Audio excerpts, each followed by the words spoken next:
অঞ্চলে 2019 সালে 500 মতো ডিফারেন্স ছিল। তাহলে এবার যা আমাদের নিয়ন্ত্রিত অঞ্চলে যা প্রচার, তাতে আমরা 1005 ভোট আমরা এখান থেকে লিড দেবে নিয়ন্ত্রিত অঞ্চলে।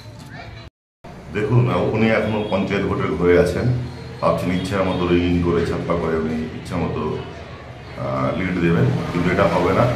মানুষ জানে এটা লোকসভা ইলেকশন, মানুষ তার প্রতিবাদ এবং প্রতিরোধ করবে। এবং দক্ষিণ মালদা যেমন তাদের অবস্থান 3 নম্বর, তেমন নিয়ন্ত্রিত অঞ্চলে তাদের অবস্থান 3 নম্বরে থাকে। আজকে নিয়ন্ত্রিত অঞ্চলে আমরা যে বিন্দুপাড়া যে আইসিডিএসি স্কুল যে ফিল্ড, সেই ফিল্ড থেকে আমরা ধনার মোড়, কামারপাড়া মোড় থেকে দিয়ে আমাদের গাবতলা মোড়, আমাদের নিপেন কোম্পানির বাড়ি হয়ে ধুসরিপাড়া কলোনি হয়ে আমরা নিয়ন্ত্রিত অঞ্চলে যে আমাদের হাসেনপুরে পার্টি অফিস আছে, সেই পার্টি অফিস অবধি আমরা আমাদের আজকে মহিলা মিছিল প্রায় 1000 থেকে 1500 লোক আমাদের মহিলা মিছিল করবো। আজকে কতটা উৎসাহ মহিলাদের মধ্যে? মহিলাদের মধ্যে উৎসাহ বলতে যে 500 টাকায় 1000 টাকা যে লক্ষ্মীর ভাণ্ডার হয়েছে এবং 1000 থেকে যে 1200 টাকা হয়েছে, এতে 80% 90% মহিলারা খুশি যে আমরা তৃণমূল কংগ্রেসের জোড়া ফুলে ভোটটা দেবো, আমরা দিদির পাশে থাকবো, দিদি আমাদের পাশে আছে, আমরা দিদির পাশে থাকবো। 2019 সালের লোকসভা নির্বাচনে এই অঞ্চল থেকে বিজেপি একটা ভালো অংশের লিড দিয়েছিল এবং তৃণমূল অনেকটা পিছিয়ে ছিল। এবার কতটা রিকভারি করতে পারবেন মনে করছেন? নিয়ন্ত্রিত অঞ্চলে 2019 সালে 500 মতো ডিফারেন্স ছিল। তাহলে এবার যা আমাদের নিয়ন্ত্রিত অঞ্চলে যা প্রচার, তাতে আমরা 1005 ভোট আমরা এখান থেকে লিড দেবে নিয়ন্ত্রিত অঞ্চলে।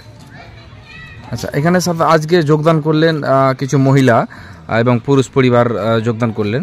তো সাধারণত কথা চর্চিত আছে সংখ্যালঘুরা তৃণমূলকে বা ভোটটা দিচ্ছে এবং সংখ্যাগুরুদের ভোটটা পাওয়া যাচ্ছে না। যারা যোগদান করলো তাদের কাছে কতটা আশা করছেন ভোট পাবেন? আজকে মোটামুটি 100 থেকে 120 পরিবার ফ্যামিলি আজকে বিজেপি থেকে তৃণমূল কংগ্রেসে যোগদান করবে। মানুষ যেটা বার্তা দিয়ে সংখ্যালঘু শুধু ভোট পাচ্ছে, সংখ্যাগুরুরা ভোট পাচ্ছে, এটা মানুষের ভুল বার্তা। কারণ মমতা ব্যানার্জিকে সংখ্যালঘু বলেন, সংখ্যাগুরু বলেন, সবাই কিন্তু মমতা ব্যানার্জির উন্নয়নের দিকে দেখে তৃণমূল কংগ্রেসকে ভোটটা কিন্তু দিচ্ছে। দেখুন, উনি এখনো পঞ্চায়েত ভোটের হয়ে আছেন, ভাবছেন ইচ্ছা মতো রিগিং করে ছাপ্পা করে উনি ইচ্ছা মতো লিড দেবেন, কিন্তু এটা হবে না। মানুষ জানে এটা লোকসভা ইলেকশন, মানুষ তার প্রতিবাদ এবং প্রতিরোধ করবে।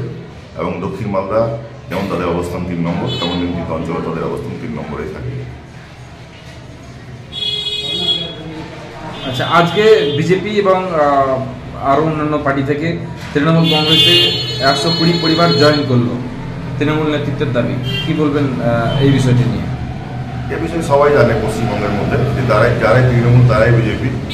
তো এইসব কিছু না, এইসব ভোটে হাওয়া করার জন্য ওরা নিজেরাই বিজেপি এবং তৃণমূল হঠাৎ করে একে অপরের যোগদান করাচ্ছে এবং একটা ভোটের মৌসুম তৈরি করছে।